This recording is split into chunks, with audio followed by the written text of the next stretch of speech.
اللهم اجعلني من المستغفرين واجعلني من عبادك الصالحين القانتين واجعلني من أوليائك المقربين يا أرحم الراحمين.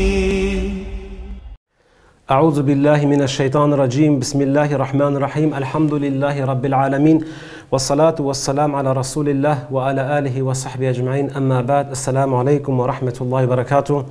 Wir werden inshallah heute mit Asma und Husna weitermachen. Wir werden bei den Namen Ar-Rahman und Ar-Rahim fortführen. Ich möchte, bevor wir jetzt sofort zum Thema kommen, erstmal etwas anmerken. Und zwar, ich habe im letzten Unterricht, ihr erinnert euch am Anfang gesagt, Allah, seine 99 Namen teilt man auf in seine Jamal-Namen und Jalal-Namen. Wir haben gesagt, die Jalal-Namen sind die Namen und Eigenschaften Allah subhanahu wa ta'ala, die unsere Angst und Furcht gegenüber Allah vermehren. Die Jamal-Namen von Allah subhanahu wa ta'ala sind Namen und Eigenschaften Allahs, haben wir gesagt, die unsere Liebe und Hoffnung zu Allah vermehren. Jetzt möchte ich hier was ganz Feines anmerken. Und zwar, guck mal, im Islam ist das so, der Name Ar-Rahman, Ar-Rahim gehört ja zu seinen Jamal-Namen.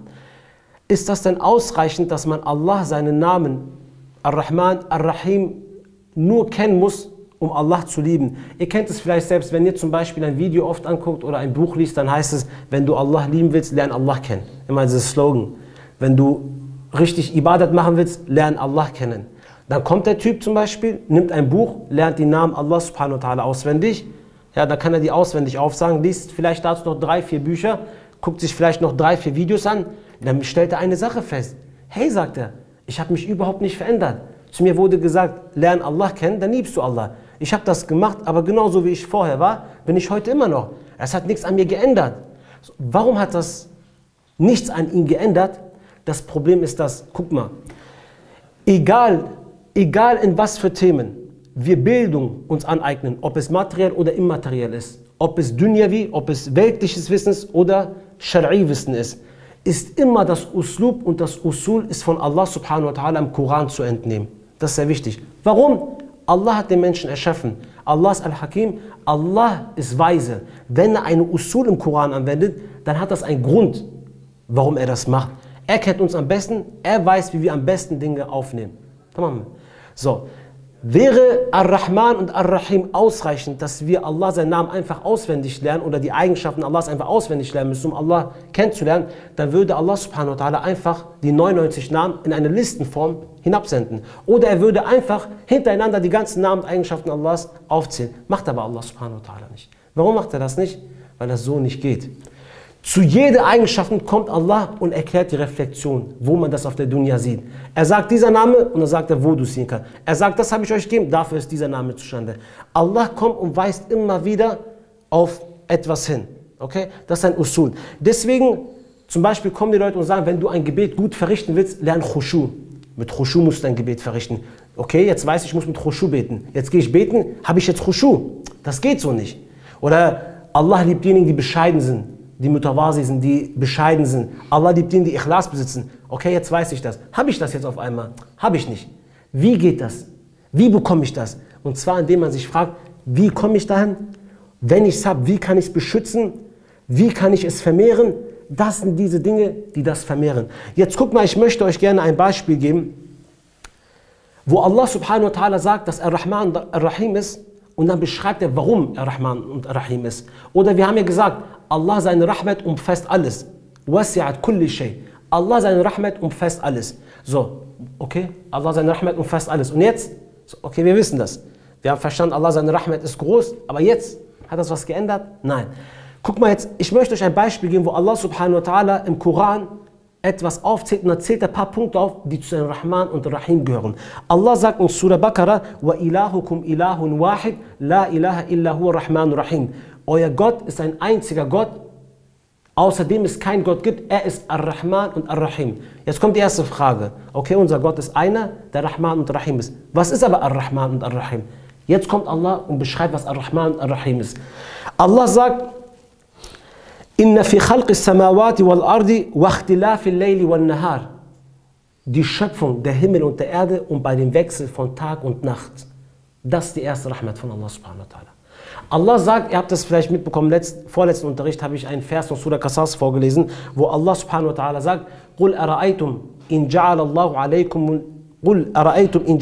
عَلَيْكُمُ اللَّيْلَ سَرْمَدًا إِلَى يَوْمِ الْقِيَامَةِ مَنْ إِلَهٌ غَيْرُ اللَّهِ يَأْتِيكُمْ بِدِيَاءٍ أَفَلَا تَسْمَعُونَ.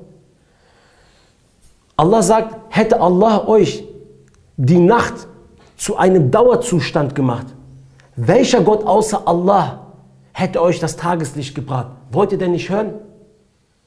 Ein Vers weiter sagt Allah, قُلْ أَرَأَيْتُمْ إِنْ جَعَلَ اللَّهُ عَلَيْكُمُ النَّهَارَ سَرْمَدًا إِلَى يَوْمِ الْقِيَامَةِ مَنْ إِلَهٌ غَيْرُ اللَّهِ يَأْتِيكُمْ بِاللَّيْلِ تَسْكُنُونَ فِيهِ أَفَلَا تُبْصِرُونَ.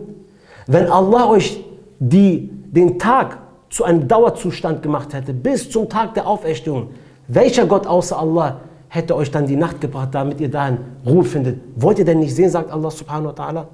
Jetzt eine Frage. Manche von uns haben vielleicht tausende Nächte und Tage miterlebt. Habt ihr jemals in den Himmel geguckt oder als die Sonne untergegangen ist und habt gesagt, Haza rahmatu min Rabbi, dies ist eine Rahmat von Allah, subhanallah, wenn die Nacht kommt, wie sich alles zurückzieht, wie die Ruhe einbricht, jeder zieht sich in seine Wohnung zurück, die Müdigkeit kommt, alles wird ruhiger. Habt ihr jemals bei diesem Gefühl gesagt, Haza rahmatu min Rabbi, dies ist eine Rahmat von Allah? Allah sagt, وَمِنْ رَحْمَتِهِ جَعَلَ لَكُمُ اللَّيْلَ وَالنَّهَارَ لِتَسْكُنُونَ فِيهِ وَلِتَبْتَغُونَ مِنْ فَضْلِهِ وَلَعَلَّكُمْ تَشْكُرُونَ. Er hat euch die Nacht gemacht, dies ist von seiner Barmherzigkeit, damit ihr dann Ruhe findet. Und er hat euch den Tag gemacht, auf das ihr von seiner Huld trachtet und dankbar sein möget. Jetzt wirklich, guck mal, jetzt wisst ihr Allahs Rahman und Rahim, aber ihr habt nicht einmal in eurem Leben, wo die Nacht eingebrochen ist, gesagt, Subhanallah, dies ist eine Rahmat von Allah. Dann bringt euch das Rahmat nichts.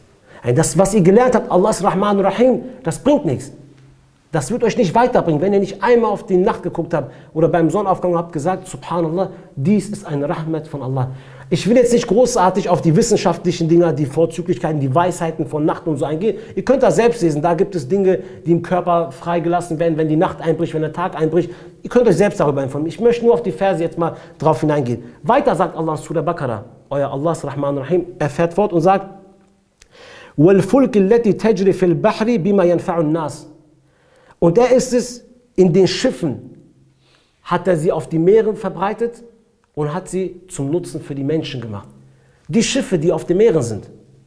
Habt ihr jemals, wo ihr in das Schiff gestiegen seid, gesagt, Subhanallah, warum geht dieses Ding, was Tonnen wiegt, nicht unter?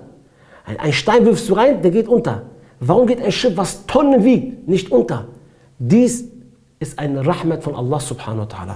Allah sagt, im Ibn Quran in der 36. Sure, Vers 41, وَآيَةٌ لَهُمْ أَنَّ حَمَلْنَا ذُرِّيَّتُمْ فِي الْفُلْكِ الْمَشْحُونِ. Und ein Zeichen ist es, dass wir ihre Nachkommenschaft auf beladene Schiffen trugen. وَخَلَقْنَا لَهُمْ مِنْ مِثْلِهِ مَا يَرْكَبُونَ. Und wir erschufen weitere Transportmittel. Was ist damit gemeint? Das Pferd, Kamele, weitere Transportmittel. Heute können wir sagen, die Flugzeuge, die Autos, all diese Dinge, Transportmittel, sind eine Rahmat von Allah. Du gehst drauf, damit er dich von einem Ort zum anderen bringt. Dies sind alles Rahmat von Allah subhanahu wa ta'ala. وَإِنَّا نَشَأْ نُعْرِقْهُمْ فَلَا صَرِخَ لَهُمْ وَلَا هُمْ يُنْقَذُونَ إِلَّا رَحْمَةً مِنَّا وَمَتَاعًا إِلَى حِينٍ.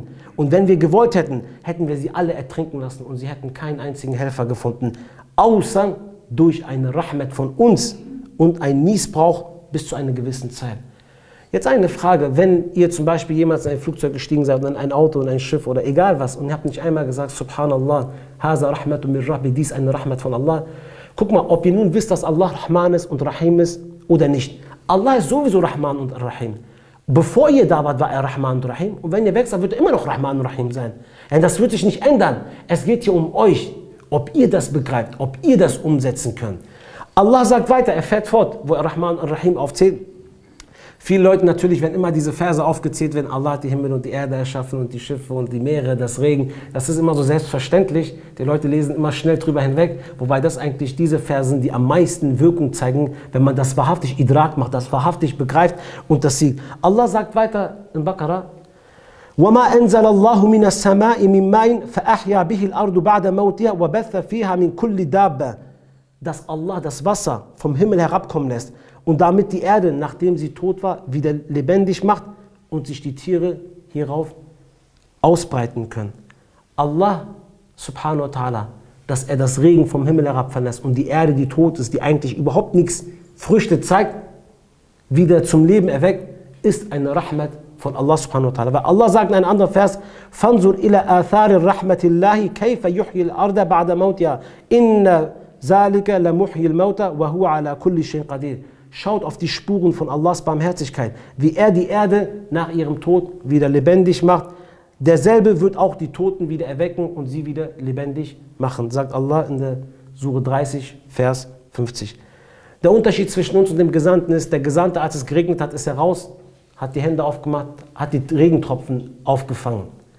Und dann hat sie gefragt, ja Rasulullah, was machst du da? Er hat gesagt, dies ist ein Befehl, der direkt von Allah subhanahu wa ta'ala kommt. Der Regen kommt von Allah. Und hat das als eine Rahmat gesehen.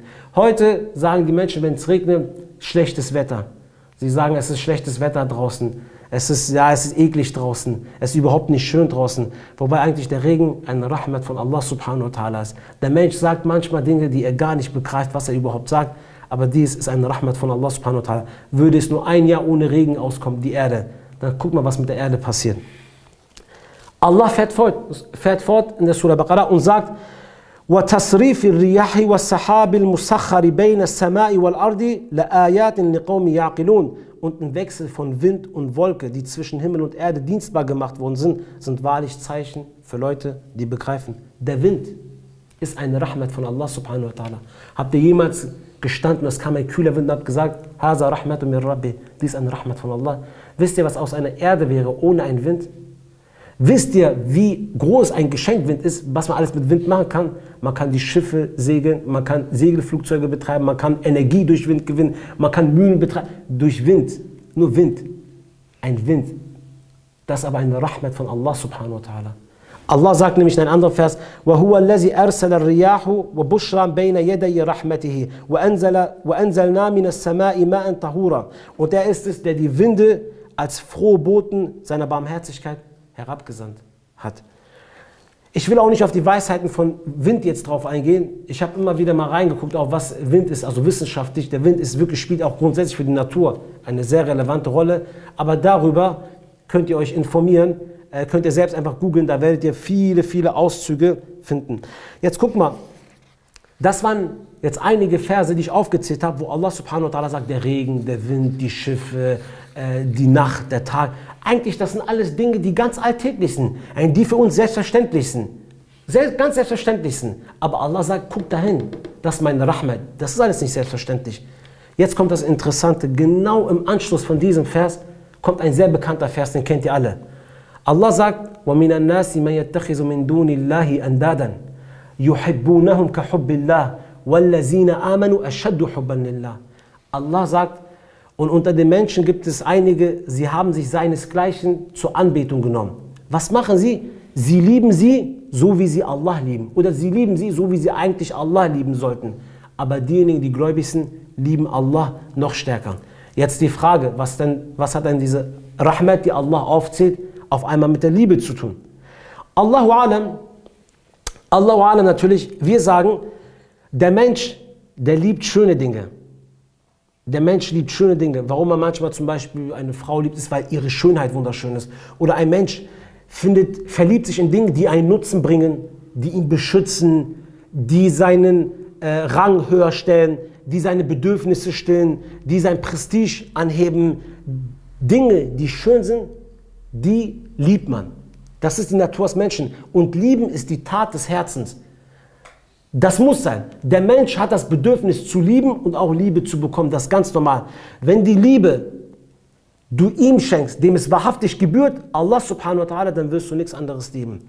Machst du das nicht, dann fängst du an andere Dinge lieben, wie Allah subhanahu wa ta'ala. Guck mal, ich gebe euch ein Beispiel. Die Menschen, warum Allah, deswegen sind wir Gläubigen ja so, wir denken oft an Allah seine Jamal-Namen, damit unsere Liebe zu Allah steigt. Jetzt guck mal, der Unterschied zwischen uns und den Kuffar ist, wir bekommen Lohn, ein Geld, wir sagen, das ist von Allah subhanahu wa ta'ala. Der Kafir sagt, das ist vom Arbeitgeber. Es herrscht Sicherheit, wir sagen, das ist von Allah subhanahu wa ta'ala, die Sicherheit. Die Kuffar sagen, mein Staat gewährt mir Sicherheit. Sie kommen und sagen, Demokratie wird uns zur Macht führen. Wir sagen, nein, Allah wird uns die Macht geben und die Ehre geben. Sie sagen, Gräber bringen uns Segen. Wir sagen, nein, Allah subhanahu wa ta'ala bringt Segen. Sie bleiben immer irgendwo stehen und bauen diese Verbindung nicht höher zu Allah subhanahu wa ta'ala auf. Deswegen kommt es dazu, dass sie danach diese Dinge genauso lieben wie Allah, weil sie die Bindung nicht höher setzen. Wenn wir zum Beispiel einen Sonnenaufgang angucken mit einem Meer, sagen wir, MashaAllah, wie schön ist das. Da ist es wichtig, dass ihr die Verbindung zu Allah gründet, dass ihr sagt, Haza rahmatu min Rabbi. Es ist wunderschön, aber der eine, der bleibt dabei stehen und sagt, wow, wie schön die Natur ist. Und der andere sagt, Allah, wie schön mein Allah ist. Wie schön doch Allah alles erschaffen hat. Wenn ihr kommt und in eurem ganzen Leben, und Allah hat alltägliche Dinge aufgezählt, die drumherum sind, die wahrhaftig sieht, erkennt und die zu Allah sieht, Allah zugehörig sieht und sagt, das ist eine Rahmat von Allah, so wird eure Liebe zu Allah subhanahu wa ta'ala steigen. Guck mal die Tawarit. Heute in jedem Land gibt es Tarut, okay? Diese Tawarit, sie kommen, jedes Tarutland hat seine Statuen, seine Bilder von seiner Partei überall hängen. Warum machen die das? Die haben die Psychologie verstanden. Sie haben verstanden, wenn ein Bild oder eine Statue dauerhaft überall zu sehen ist, dann erweckt das zwei Dinge in einem Menschen. Furcht oder Liebe. Man fängt an, eine Zuneigung zu der Sache zu kriegen oder man fängt an, die Dinge zu fürchten. Einem Tarot interessiert es aber nicht, ob du ihn liebst oder fürchtest. Ihm geht es nur darum, dass du ihn gehorchst. Das ist der Punkt. Aber selbst die Tawarit, die haben das verstanden, dass überall dauerhaft ihre Dinger gepostet werden, also gesichtet werden, damit man eine Zuneigung zu ihnen aufbaut, eine Liebe. Allah sagt daher zu uns, oh ihr Menschen, überall, wo ihr hinguckt, ist meine Rahmat. Überall. Meine Rahmat umfasst alles. Erst dann könnt ihr sagen, ey Wallah, Allah, seine Rahmat umfasst alles, subhanallah. Wenn ihr die Sachen verstanden habt, diese Einzelheiten, die Kleinheiten. Und Tazkiyat und Nafs, mal nebenbei, funktioniert nicht mit Allgemeinheit. Tazkiyat und Nafs und Tarbiyya auch für eure Kinder, egal was, geschieht detailliert. Ihr könnt zum Beispiel nicht sagen, Tazkiyat und Nafs ist allgemein. Okay, ich weiß, dass das reicht. Tazkiyat und Nafs muss sehr detailliert passieren. Deswegen ist es wichtig, dass wir diese Sachen, vor allem wenn es um Allah subhanahu wa ta'ala geht, sehr detailliert kennen. Weil erst wenn wir diese Sachen detailliert kennen, immer tiefer gehen, umso tiefer wir gehen, umso heftiger werden wir Allah seine Rahmat und Allah seine Kraft in diese Dinge sehen. Und dies führt dazu, dass unsere Liebe zu Allah so stark wird, dass wir nichts anderes mehr lieben, außer Allah subhanahu wa ta'ala. Jemand, der die Bindung nicht zu Allah macht, der wird Allah nicht lieben. Das waren jetzt einige Beispiele, die materiell sind. Aber Allah seine Rahmat ist auch immateriell. Was ist das? Geistig. Zum Beispiel, dass ein Mensch etwas lernen kann. Das ist eine Rahmat. Schlussfolgerungen sind eine Rahmat.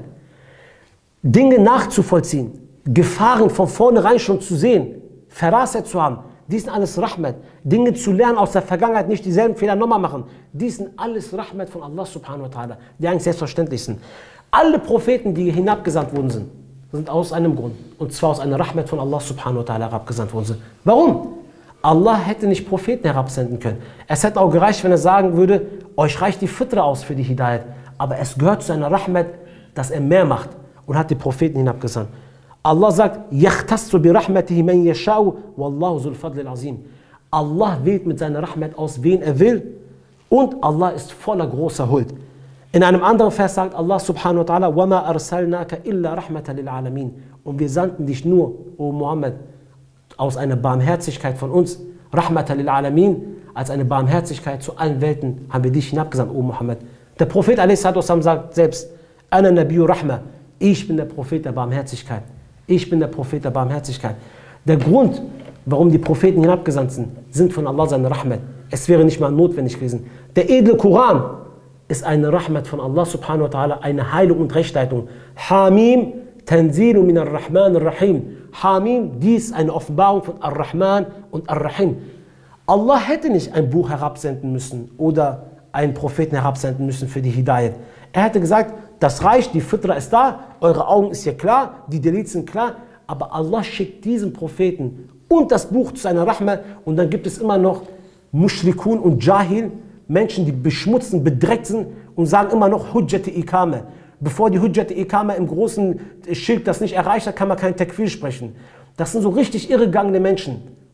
Die sind richtig irregegangen. So, wir sprechen so auf diejenigen, den Takfir, die den großen Schirk verteidigen und sagen, dafür gibt es Ausreden, dafür gibt es Entschuldigung. Es gibt im großen Schirk keine Entschuldigung.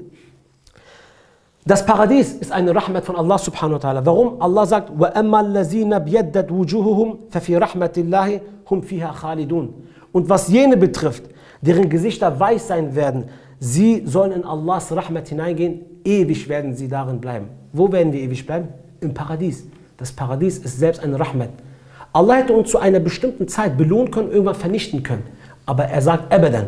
Wir werden abadan da reingehen für Ewigkeiten. Warum? Es ist von seiner Huld und seiner Rahmat. Der gute Achlaq ist eine Widerspiegelung von Allah, seiner Rahmat. Warum?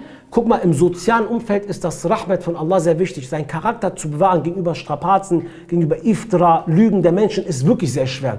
Irgendwann, wenn die Lügen und Iftira von Menschen zunehmen, ist es sehr schwer, seinen wahren Charakter zu bewahren. Es ist wirklich schwer, seinen Charakter zu bewahren, obwohl man so ungerecht immer wieder betrogen, verraten, angelogen wurde, ist schwer, weil irgendwann neigt der Mensch dazu zu sagen, wenn mir das geschieht, dann werde ich das nicht mehr machen, ich werde hart bleiben. Allah subhanahu wa ta'ala sagt zum besten Beispiel, wer ist der beste Beispiel? Der Prophet a.s. وَإِنَّكَ لَعَلَى خُلُقٍ عَظِيمٍ. Und wahrlich, du bist auf eine gewaltige Tugend, du bist auf einen gewaltigen Achlaq, sagt Allah subhanahu wa ta'ala zum Gesandten Allahs. Wie hat aber der Prophet das gemacht? Allah sagt in Surah 3, Vers 159, فَبِمَا رَحْمَةٍ مِنَ اللَّهِ لِنْتَ لَهُمْ. Durch Allah seine Rahmat bist du mild zu ihnen gewesen.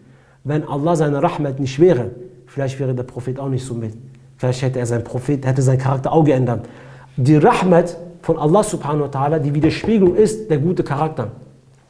Wenn ein Mensch in einer Gesellschaft bleibt und seinen guten Charakter trotz immer wieder Lügen, Verrat immer noch aufbewahrt, ist dies eine Widerspiegelung von Allah, seine Rahmat. Subhanahu wa ta'ala.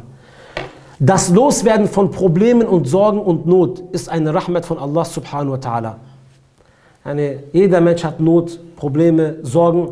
Dass Allah das von dir nimmt, ist eine Rahmat von ihm. Warum? Guck mal, Ayub a.s., der Prophet Ayub, der war sehr krank gewesen. Er war heftig krank gewesen, wirklich. Und er gehört zu den Propheten, die am Nullpunkt waren und nicht mehr konnten. Die wirklich gesagt haben, oh Allah, ich kann nicht mehr. Es ist so weit, die Krankheit treibt mich so weit, dass der Shaitan noch kommt mit Westwasser und ich fürchte mich. Er greift mein Iman an, ich fürchte mich. Er sagt in einem Vers, wo Allah sagt, und gedenke unseren Diener Ayub, als er zu seinem Herrn rief, mich hat der Satan mit Mühsal, mit Bürde, Strapazen und Pein, Qual, Leid heimgesucht. Er versucht die Fitna zu machen, mein Iman. Oh Allah, nimm das bitte von mir weg, ich halte es nicht mehr aus, ich fürchte mich. Und dann kommt Allah subhanahu wa ta'ala und nimmt ihm die Krankheit weg. Was sagt Allah? فَاسْتَجَبْنَا لَهُ وَكَشَفْنَا مَا بِهِ مِنْ دُرٍّ وَآتَيْنَاهُ أَهْلَهُ وَمِثْلَهُمْ مَعَهُمْ رَحْمَةً مِنْ عِنْدِنَا وَذِكْرَى لِلْعَابِدِينَ. Allah sagt, da erhörten wir ihn und nahmen ihm das Unheil weg. Warum? Rahmatan minna. Dies aus einer Barmherzigkeit von uns. Deswegen haben wir das von ihm weggenommen. Und als ein Zeichen, als eine Warnung für unsere Diener, die nach uns kommen. Allah hat das von Ayub genommen, die Krankheit. Warum? Aus seiner Eigenschaft, Ar-Rahman. Und aufgrund von dieser Eigenschaft hat Allah subhanahu wa ta'ala dieses Leid und Kummer von ihm genommen. Oder Hud a.s., er macht Dawa, die Leute unterdrücken ihn, ja, sie beschuldigen ihn. Was sagt Allah subhanahu wa ta'ala dort? فَأَنْجَيْنَاهُ وَالَّذِينَ مَعَهُ بِرَحْمَةٍ مِنَّا وَقَطَعْنَا دَابِرِ الَّذِينَ كَذَّبُوا بِآيَاتِنَا وَمَا كَانُوا مُؤْمِنِينَ. Da retteten wir ihn und diejenigen, die mit ihm waren, wie aus unserer Barmherzigkeit heraus. Aufgrund von der Barmherzigkeit. Und wir schnitten denjenigen die Rückkehr, die unsere Zeichen für Lügen erklärt haben. Sie waren ja keine Gläubigen gewesen. Guckt mal. Ar-Rahman, Ar-Rahim kommt ca. 57 Mal, Ar-Rahman 57 Mal ohne Besmele im edlen Koran vor und Ar-Rahim ca. 110 Mal vor, ohne Besmele. Die Hälfte davon sind in Mekki-Suren. Und wisst ihr in welchem Jahr? Nicht am Anfang und nicht am Ende des Prophetentums, zwischen dem 5. und 10. Jahr der Bi'sat. In der Surah Maryam kommt alleine 16 Mal das Rahman von Allah subhanahu wa ta'ala vor. Und das ist eine kurze Sure, 16 Mal. Warum in dieser Zeit, zwischen dem 5. und 10. Jahr? Weil dort die Unterdrückung am höchsten war. Wenn ihr Leid, Kummer, Sorgen, Unterdrückung habt, dann ist das, was der Mensch am nötigsten hat in diesem Moment, die Rahmat von Allah subhanahu wa ta'ala. Was kann eine Leid, eine Not sein? Das kann unterschiedlich sein. Das eine mag Gefängnis, das kann im Dschihad sein, das kann, wenn du Dawa machst, das kann sein, die Hindernisse, wenn du Dawa machst, deine Familie, deine Frau, deine Kinder, Krankheit, Sorgen, finanzielle Probleme, all diese Sachen. Du selbst, deine Faulheit, dass du keine Amel machst, die Lustlosigkeit gegenüber Amel, all diese Sachen sind Sorgen, Probleme, Kummer und Leid. Und da ist man am meisten auf Allah subhanahu wa ta'ala seine Rahmat angewiesen. Weil es ist Allah seine Rahmat, die diese Sachen von dir nimmt. Eine andere Sache möchte ich euch gerne sagen, wenn ihr irgendwann mal in einer schweren Situation seid oder euch trifft irgendeine große Sorge, ich sage euch eins, es ist nicht das, was ihr gelernt habt, das euch retten wird, eure Füße festigen wird. Eure Slogan, die ihr auswendig gelernt habt, werden euch da nicht helfen. Eure auswendig gelernten Gedichte oder Dinger, die ihr habt, schön auswendig gelernt, werden euch nichts bringen. Sie werden euch eure Füße nicht festigen. Das, was eure Füße festigen wird, wenn euch eine große Tarut wirklich mal trifft, wenn ihr in einer großen Prüfung seid, wenn euch wirklich mal so die Luft wegbleibt, ist nicht das euer auswendig gelernt oder euren Slogan, die ihr drauf habt oder was war das Ikhtilaf zwischen dem und dem, das wird euch nicht weiterbringen. Es wird Allah seine Rahmat sein, die eure Füße festigt.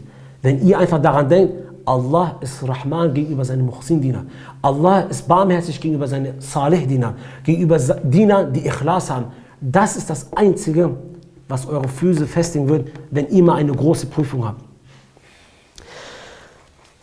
Ich möchte einen Punkt erwähnen, warum haben die Mushrikun in Mekka das Namen von Ar-Rahman von Allah subhanahu wa ta'ala abgelehnt? Ihr wisst, die Mushrikun haben Rahman abgelehnt von Allah subhanahu wa ta'ala. Allah sagt in den Koran, وَهُمْ يَكْفُرُونَ بِالرَّحْمَانِ und sie verleugnen Ar-Rahman.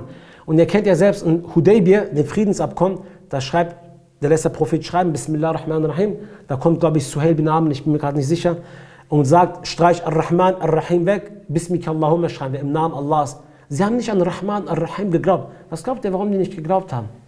Sie haben gesagt, Allah, wenn der Rahman und Ar-Rahim ist, Rahman und Ar-Rahim kann nur jemand sein, der einem sehr nahe steht. Er muss hier eingreifen können, er hört mich, er nimmt mir meine Sorgen weg, meine Probleme, er stillt meine Bedürfnisse. Deswegen ist Ar-Rahman Ar-Rahim ein Gott, der nah ist. Wir akzeptieren keinen Gott, der nah ist. Wir akzeptieren, es gibt einen Gott, der ist weit weg, aber er kann sich nicht mal hier auf unsere Erde einmischen. Warum? Wir müssen die Gesetze erlassen, wir lassen die Gesetze. Wir haben hier unsere Götter, die uns Allah nahe bringen. Das war der Grund, warum sie Ar-Rahman Ar-Rahim abgelehnt haben. Deswegen ist die Surah Rahman eine Makki-Sure und Allah subhanahu wa ta'ala erwähnt 31 Mal in dieser Sure, welche der Wohltaten eures Herrn wollt ihr verleugnen. فَبِأَيِّ آلَاءِ رَبِّكُمَا تُكَذِّبَانِ. Weil die haben Ar-Rahman andauernd verleugnet, die haben gesagt, wir glauben nicht an einen Gott, der Ar-Rahman ist, und Allah erwähnt 31 Gaben. Haben wir nicht das und das gemacht? Haben wir euch nicht das und das gegeben? Haben wir nicht das und das? Welche der Wohltaten wollt ihr leugnen? Welche der Wohltaten wollt ihr leugnen? Und wenn Allah nicht Rahman Ar-Rahim wäre, wie hättet ihr diese ganzen Wohltaten bekommen von Allah subhanahu wa ta'ala? Jetzt kommt die Frage. Die Mushrikun haben gesagt, Allah ist nicht Rahman Ar-Rahim, der ist nicht nah. Was wäre denn wirklich, wenn Allah seine Rahmat nicht wäre? Das ist eigentlich eine sehr interessante Frage. Was wäre, wenn Allah seine Rahmat nicht wäre?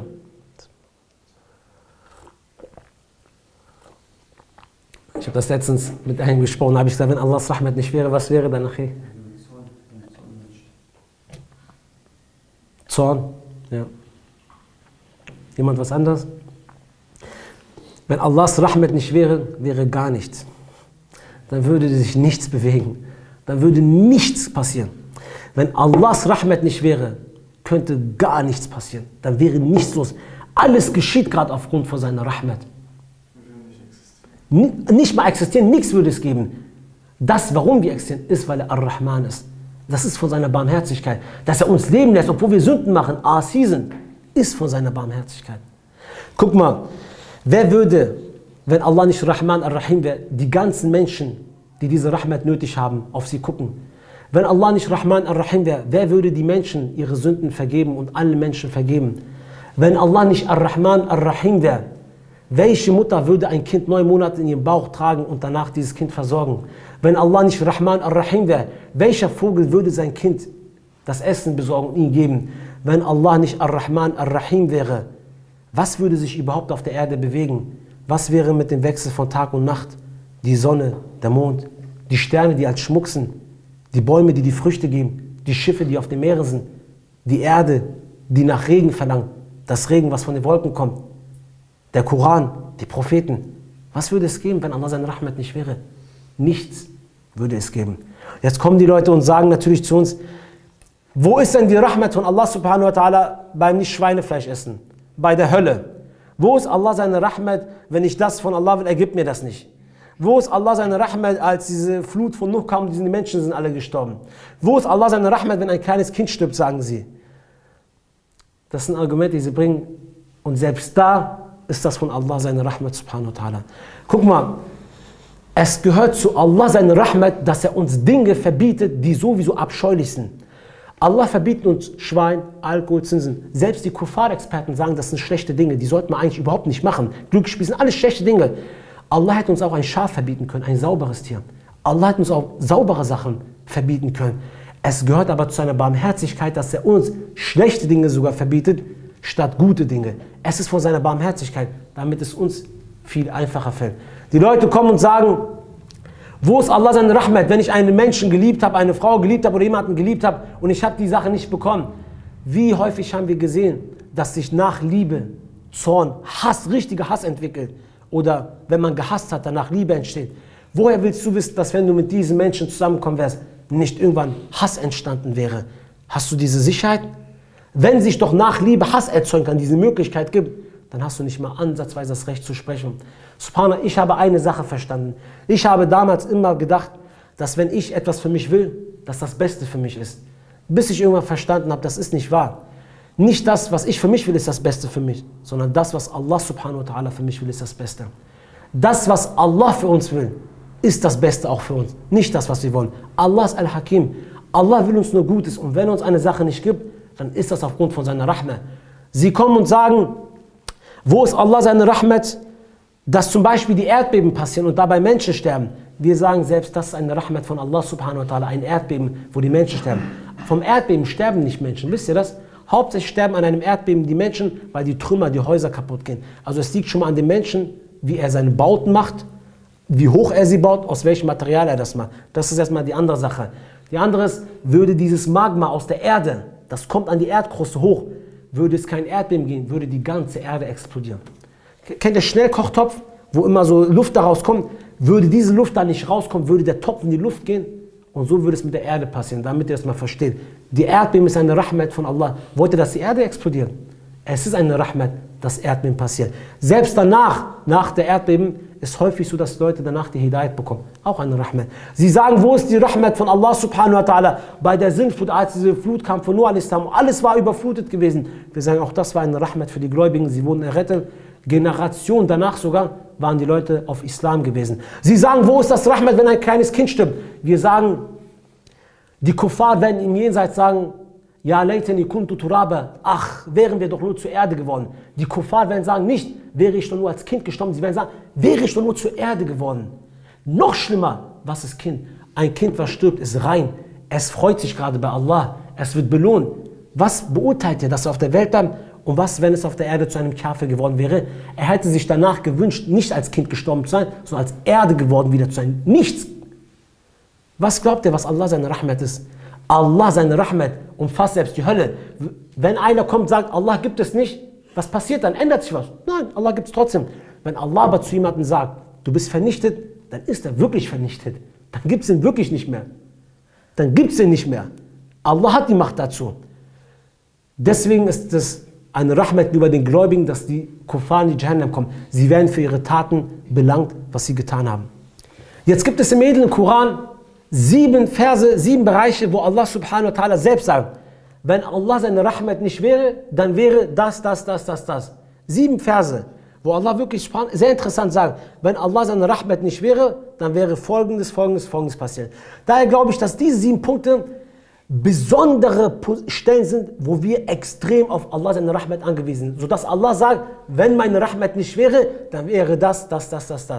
Jetzt guck mal, was das ist. Das erste ist, wo Allah subhanahu wa ta'ala sagt, فَلَوْلَا فَضْلُ اللَّهِ عَلَيْكُمْ وَرَحْمَتُهُ لَكُنْتُ مِنَ الْخَاسِرِينَ. Wenn Allah seine Rahmat und seine Huld nicht wäre, dann werdet ihr wahrlich zu den Verlierern gehören.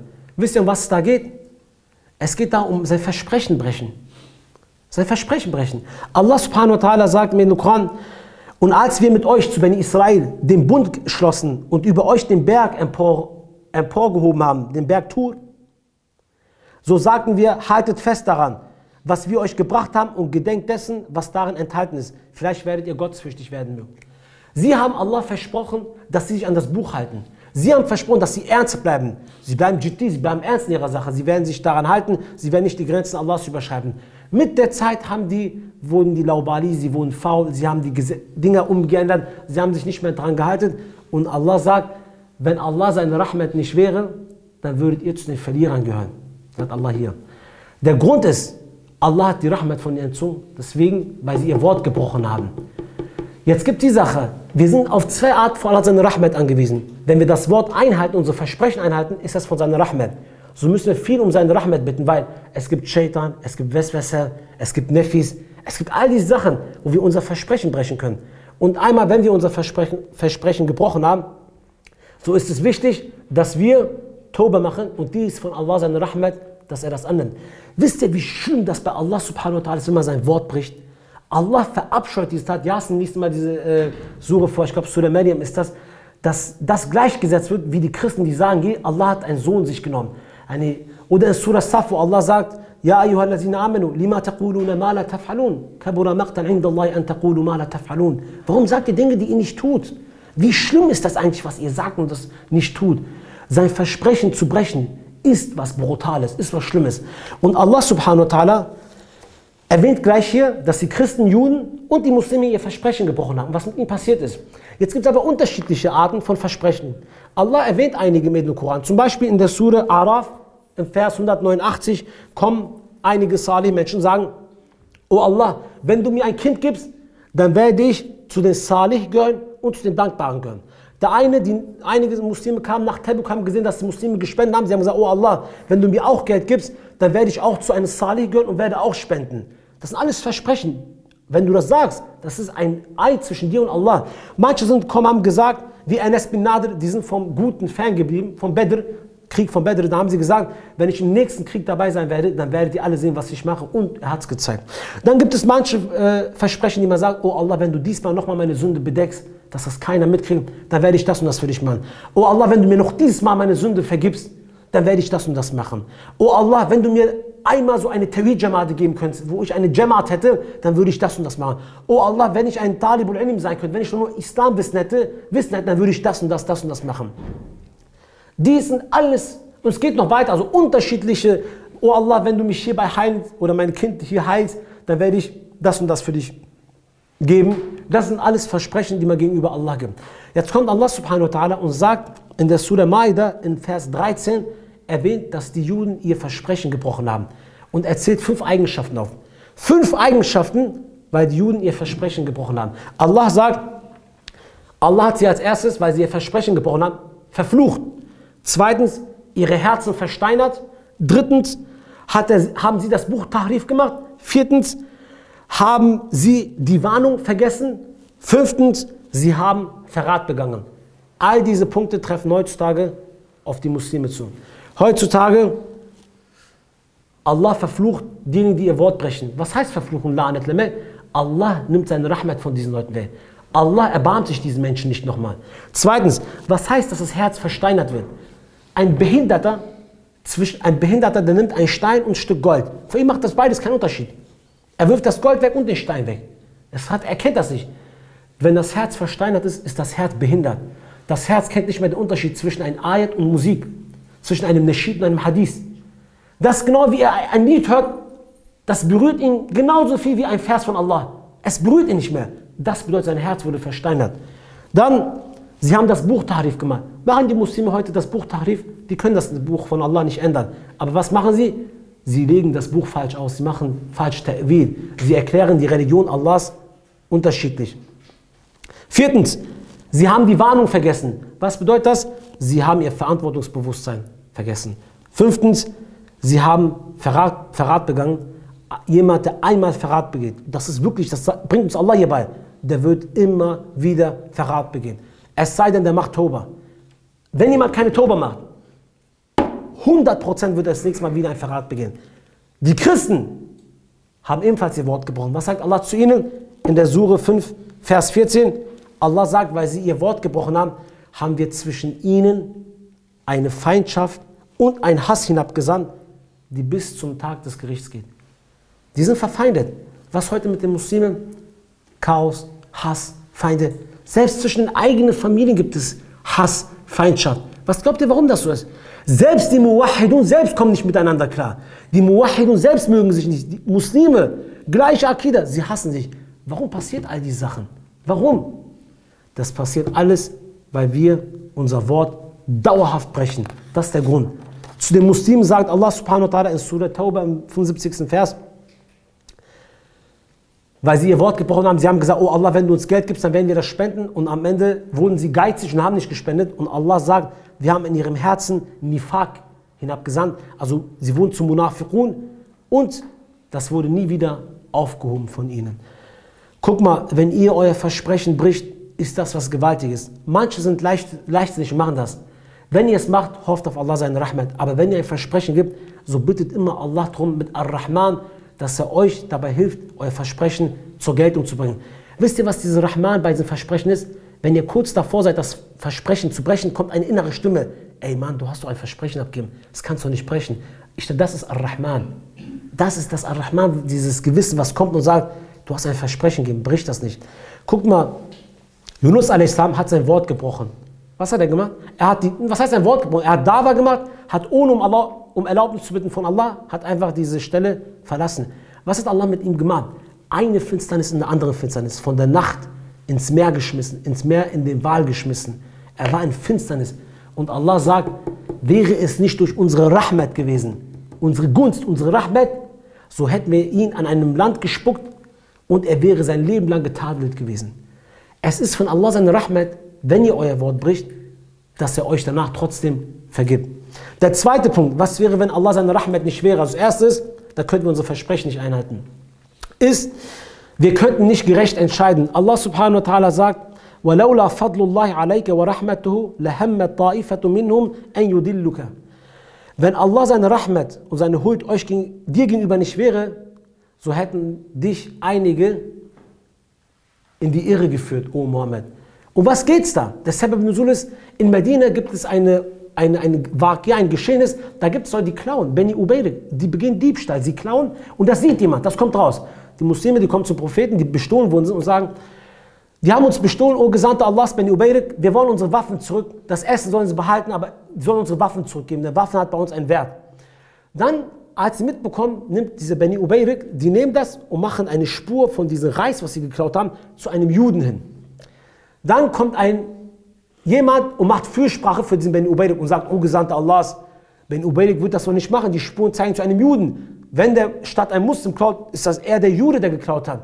Und zum Propheten kommt Allah vielleicht stimmt, wenn dann wird doch der Jude eher klauen, nicht der Muslim. Das ist Muwahid, er ist meiner Jamaat, der wird doch nicht klauen. Allah kommt sofort mit dem Vers und sagt, وَلَا تَكُنْ لِلْخَائِنِينَ خَصِيمًا. O Muhammad, sei nicht der Beschützer der Verräter. Sei nicht der Verteidiger der Verräter, O Muhammad. Du bist ein Prophet. Du bist auf so einem Makam, der urteilen kann. Deine Urteile sind rechtskräftig. Urteile bloß nicht. Sei bloß nicht der Helfer dieser ganzen Verräter, sagt Allah zu Gesandten Allahs. Wisst ihr, was das bedeutet eigentlich? Ihr könnt selbst ein Prophet sein. Ihr könnt ein Gelehrter sein. Ihr könnt der Beste, die Weisheit haben, so viel Erfahrung haben. Manchmal könnt ihr euch in eurer Entscheidung falsch entscheiden. Ihr handelt nach dem Äußeren. Deswegen ist ein Alim, ein Gelehrter, ein Qadr, ein Kalif, ein Imam, ein Emir brutalst auf die Rahmat von Allah angewiesen. Und er muss brutalst sein Nefis Tazkir machen. Er ist sehr heftig darauf angewiesen, weil wir urteilen nach dem Äußeren. Es gibt solche Shaitani-Menschen, sie kommen und reden so gut, dass sie die Menschen zum Erstaunen bringen. Und du sagst, naja, da hat er recht. Guck mal, Allah subhanahu wa ta'ala sagt in einem anderen Vers, وَمِنَ النَّاسِ مَنْ يُعْجِبُكَ قَوْلُهُ فِي الْحَيَاةِ الدُّنْيَا وَيَشْهَدُ اللَّهُ عَلَى مَا فِي قَلْبِهِ وَهُوَ أَلَدُّ الْخِصَامِ. Und unter den Menschen gibt es manche, die ein Wort über das diesseitige Leben dir sagen und es gefällt dir. Sie nehmen sich Allah zum Zeugen und sagen, unser Herz ist so. Dabei sind diese Leute die heftigsten und die streitsüchtigsten von allen. Also sie kommen und sagen sogar, Wallahi, es ist so, Bruder, nein, mein Herz, wir sind doch so. Und du sagst, boah gut, seine Worte sind echt schön. Aber er ist der Schlimmste und der Streitsüchtige, sagt Allah. Wir Menschen handeln nach dem Äußeren.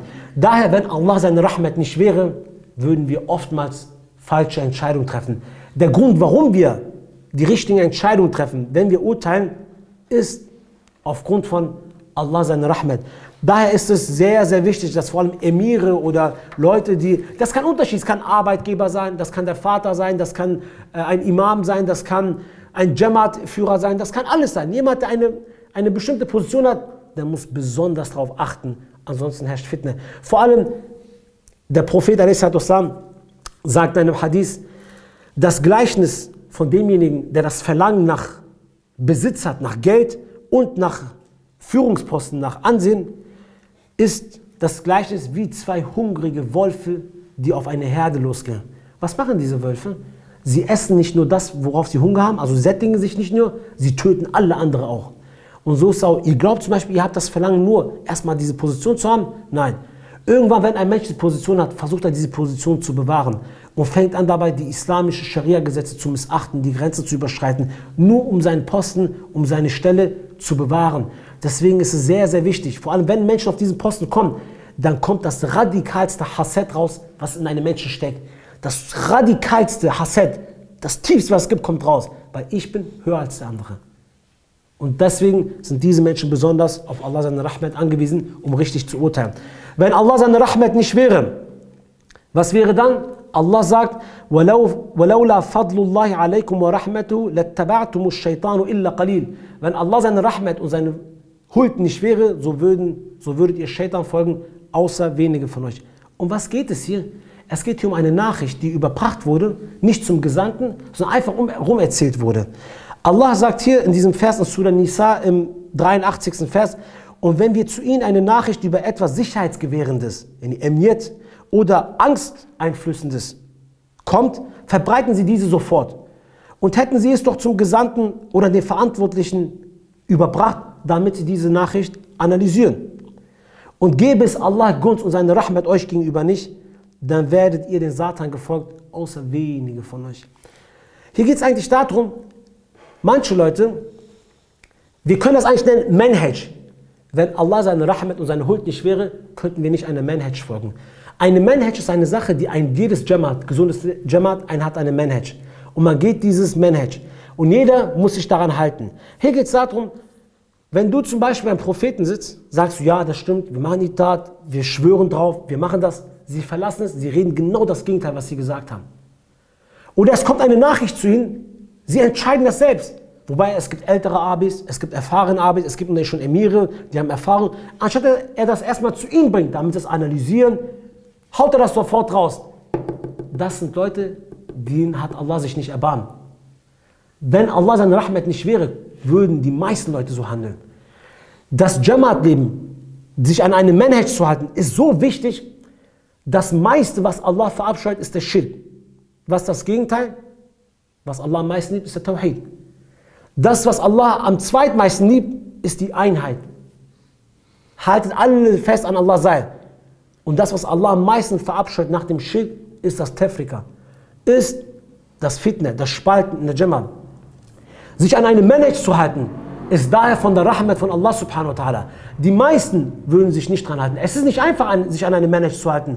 Das, was in einer Jamaat euch widerwärtig ist, ist besser, wie wenn ihr alleine seid, da für euch eine Sache gefällt. Alle Sachen in einer Jamaat sind vielleicht schwieriger, ja, aber es gibt Nefis, es gibt Shaitan, aber ich will auch machen, warum muss ich mich ihn erstmal, aber ich kann das doch besser, ich stehe doch über dem, ich habe das da besser, ich kann diesen Bereich besser, ich habe das doch besser gelernt. Und dann kommt er und irgendwann fügt man sich die nicht. Warum? Dies ist, weil Shaitan sie in die Irre geführt hat, weil Allah seine Rahmat sie nicht umfasst hat. Sie kommen und reden mit dir etwas, sobald sie rausgehen. Okay, Bruder, wir machen das so. Tamam, Wallah, nein, wir machen das gut. Sie gehen raus und reden genau das Gegenteil, was sie zu dir gesagt haben. Das sind Munafiqun. Das sind Menschen, sie können sich nicht an der Manhaj halten. Und daher sage ich auch, das Beste ist, diese Menschen einfach freien Lauf zu lassen. Leute, die sich an der Manhaj nicht zuordnen, nicht folgen wollen, ist das Beste, dass sie immer ihren eigenen Weg gehen. Weil sie werden sonst großen Schaden noch anrichten. Wir machen weiter. Wenn Allah seine Rahmat nicht wäre, was wäre dann? Dann würden wir in Sünde verfallen und Allah hätte uns vernichtet. Warum? Allah sagt, وَلَوْلَا فَضْلُ اللَّهِ عَلَيْكُمْ وَرَحْمَتُهُ فِي الدُّنْيَا وَالْآخِرَةِ لَمَسَّكُمْ فِي مَا أَفَدْتُمْ فِي عَذَابٍ عَظِيمٍ. Und wäre Allahs Gunst und seine Rahmat euch gegenüber nicht im Diesseits und im Jenseits, hätte euch wegen dem, mit dessen, was ihr voreilig wart und veröffentlicht habt, gewiss eine Überart Peinigung, brutale Strafe hätte euch getroffen.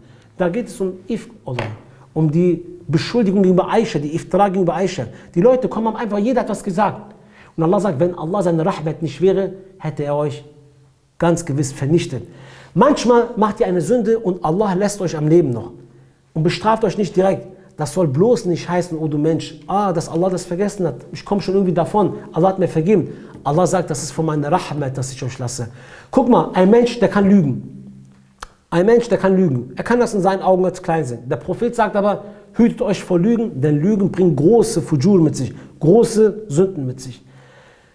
Sünden sind wie ein Strudel, sind wie ein Wirbel. Wenn ihr eine macht, erfordert es den nächsten. Wenn ihr einmal an eine Sünde geht, kommt sofort die nächste. Jeder, der von euch vielleicht an einer Sünde war, hat es mal gemerkt. Wenn man einmal an eine Sünde kommt, dann zieht schon die nächste dich gleich wieder an. Das ist so ein Kreislauf. Das zieht dich gleich immer tiefer mit rein. Und das wird immer stärker. Umso tiefer du drin bist, umso mehr du machst, umso schwerer ist es, da rauszukommen. Und Allah sagt, es ist von meiner Rahmat, dass ich diese Menschen, die da drinnen gefangen sind, wieder raushole. Ihnen wieder die guten Taten schön zeige. Weil ansonsten würden die Leute sich in diesem Strudel so verfangen, wenn die einmal eine Sünde gemacht haben, einmal ein schwarzer Fleck kommt, würde er sich so wie Geschwür verbreiten, überall. Aber es ist von Allah seine Rahmat, dass er euch aus diesem Wirbel da rausholt, auch wenn ihr eine Sünde begangen habt, dass er euch trotzdem vergibt und euch wieder zum Guten holt. Das ist von Allah seine Huld, sagt Allah subhanahu wa ta'ala. Des Weiteren sagt Allah subhanahu wa ta'ala, wenn Allah seine Rahmat nicht wäre, dann wären wir niemals rein gewesen. Allah sagt, وَلَوْلَا فَضْلُ اللَّهِ عَلَيْكُمْ وَرَحْمَتُهُ مَا زَكَّى مِنْكُمْ مِنْ أَحَدٍ أَبَدًا وَلَكِنَّ اللَّهُ يُزَكِّي مَنْ يَشَاءُ وَاللَّهُ سَمِيعٌ عَلِيمٌ. Und wäre Allah seine Gunst euch gegenüber nicht und seine Gnade nicht, so wäre keiner von euch jemals gereinigt gewesen. Doch Allah reinigt, wen er will, und Allah ist allhörend und allwissend. Es gibt zwei Arten von Reinigung. Du begehst eine Sünde, du machst Tauba, distanzierst dich von der und machst sie nicht nochmal. Das ist Tazkiyatun Nafs. Dann säuberst du dich. Dann gibt es einmal, du säuberst dich von dein Nefis, dein Ego, das Verlangen nach Weltlichen, das Verlangen nach diesen ganzen schlechten Sachen. Du reinigst dich davor. Das sind die zwei Arten von Tazkiyatun Nafs. Jetzt gibt es manche Leute, und es gibt einmal das Richtige und einmal das Falsche. Jetzt kommen Leute, die das falsche Tazkiyatun Nafs verstanden haben. Sie glauben, sie wären rein. Sie kommen zum Beispiel und machen gute Sachen. Sie machen einige gute Sachen und weil sie diese gute Sachen machen, glauben sie, dass sie gereinigt sind, dass sie jetzt gut sind, weil Allah hat ihnen ja diese Taten erlaubt. Wenn Allah nicht gewollt hätte, hätten doch nicht diese super Taten gemacht, diese schönen Taten. Deswegen glauben sie, sie sind gereinigt. Und sie fangen an, nach dem Motto etwas zu verlangen, eine Gegenleistung zu erwarten, sowohl von Allah und auch als von den Muslimen. Das gab es zum Beispiel auch zur Zeit des Propheten. Da gab es einige, die sind zum Propheten gekommen und haben den Propheten vorgehalten, sie wären Muslime gewesen. Also sie kamen die ganze Zeit zum Propheten und haben gesagt, oh Mohammed, wir sind Muslime geworden. Und sie haben gesagt, Allah hat uns gereinigt, wir sind rein geworden, wir sind Muslime. Wir haben was erwartet von dem Propheten und von Allah subhanahu wa ta'ala. Und Allah sendet diese Verse ab und sagt, فَلَا تُزَكُّوا أَنفُسَكُمْ هُوَ أَعْلَمُ بِمَنِ اتَّقَى. Und spricht euch doch nicht selbst als rein. Allah kennt doch diejenigen, fürchtet Allah. Allah kennt denjenigen, der gottesfürchtig ist. In einem anderen Vers sagt Allah, أَلَمْ تَرَ إِلَى الَّذِينَ يُزَكُّوا أَنفُسَهُمْ بَلِ اللَّهُ يُزَكِّي مَنْ يَشَاءُ وَلَا يُظْلَمُونَ فَتِيلًا. Hast du nicht jene gesehen, die sich selber reinsprechen? Allah ist es aber, der diejenigen reinspricht und er niemanden auch nur ein Fädchen an Ungerechtigkeit tut. Denn es gibt Menschen, die machen zum Beispiel eine Sünde oder haben irgendwas getan, haben sich einen großen Verrat begangen, dann kommen sie zurück und glauben, weil man sie aufgenommen hat, sie werden gereinigt und man müsste sie wieder eine Position geben, man muss ihr irgendwas gleich geben, man muss sie gleich die Hände küssen und man muss gleich diese Leute schätzen und loben und die Zeit für sie einteilen und alles für sie vorbereiten. Du bist nicht gereinigt, nur weil du zurückgekommen bist. Das ist von Allah seine Rahmat. Allah erklärt rein, wen er will. Und sonst niemand anderes. Und das richtige Tazkiyatun Nafs ist, nicht seine guten Taten zu sehen, sondern das, was man noch hätte machen müssen. Das, was man eigentlich noch mehr hätte machen müssen, aber es nicht getan hat. Das ist die wahre Reinigung. Umar ibn Khattab, als er im Sterbebett liegt, kommt Ibn Abbas zu ihm und besucht ihn. Und Umar ibn Khattab sagt, wäre ich doch nur, als ich aus meiner Mutter neu geboren bin, direkt gestorben, ohne etwas für mich oder gegen mich. Und Ibn Abbas ist schockiert und sagt zu ihm, ey Ibn Khattab, ey Amirul Mu'minin, du bist doch derjenige, der im Badr mitgekämpft hat. Bei Ridwan Beat warst du mit dabei gewesen. Du hast die Hijra gemacht.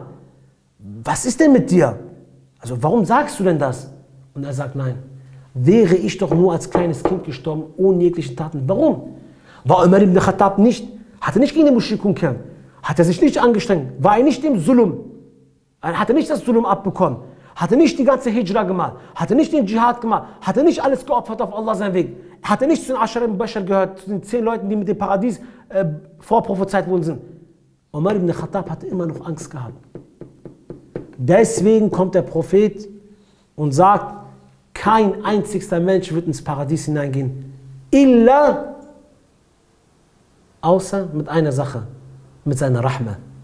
Und sie sagen, o Gesandter Allahs, auch du mit deinem ganzen Amal, du, der nie große Sünden gemacht hat, auch du kommst erst mit Allah seine Rahmat rein, nicht mal mit deinen Taten. Auch ich komme mit der Rahmat Allahs nur ins Jannat, mit nichts anderem. Was glauben die Menschen? In Jannat kommen nur die Reinen. Was glaubt ihr? Ihr könnt euch selbst reinmachen mit euren Taten, die ihr macht?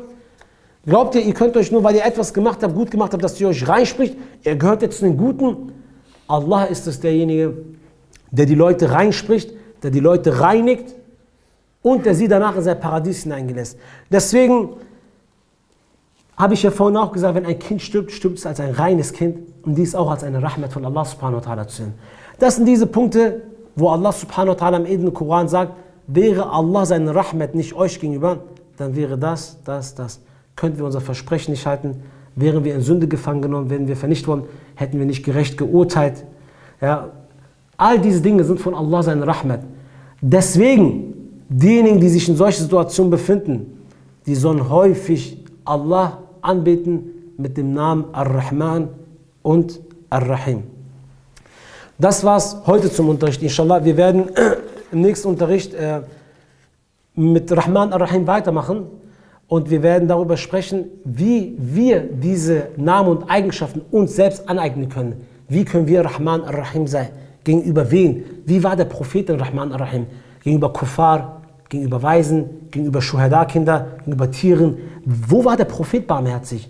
Und wie können wir das, was müssen wir machen, damit wir auch diese Barmherzigkeit erlangen? Das inshallah werden wir im nächsten Unterricht behandeln. Wa akhiru da'wana anil hamdulillahi rabbil alamin.